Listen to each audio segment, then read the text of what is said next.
Hello, EDC Greenhouse family. My name is Cornelius Jeffries, representing EDC Kindness, and today I'm going to talk to you guys about how we can apply this week's lesson into our daily lives.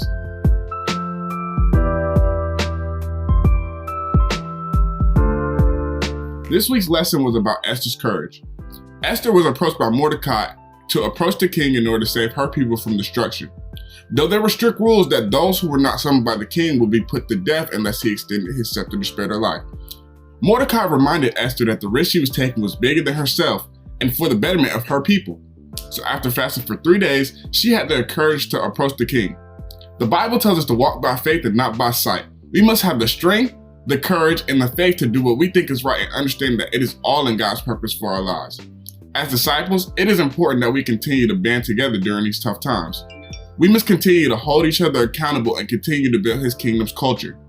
As Christians, we are supposed to be our brother's keeper, and we must continue to have faith and uplift each other, especially during these trying times. Oftentimes, us as people are afraid of the outcome, so we hesitate to do what we know is right. Sometimes it's easy to become complacent because you don't want to put yourself in an uncomfortable position. It takes courage to walk into these situations where it looks like the odds are not in our favor. But we have to remember that to be strong because God will never lead us astray. Can you think of a time that you were afraid to make a decision because you were scared of the outcome? What did you do in order to help you face that fear? Did you have a conversation with God?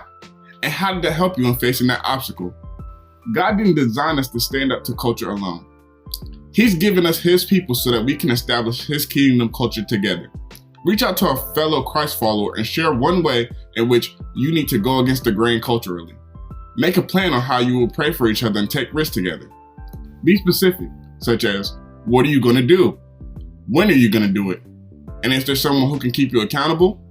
The greenhouse culture is living, forgiving, fun, and fellowship, but most of all, God-centered. Do you have a relationship with God?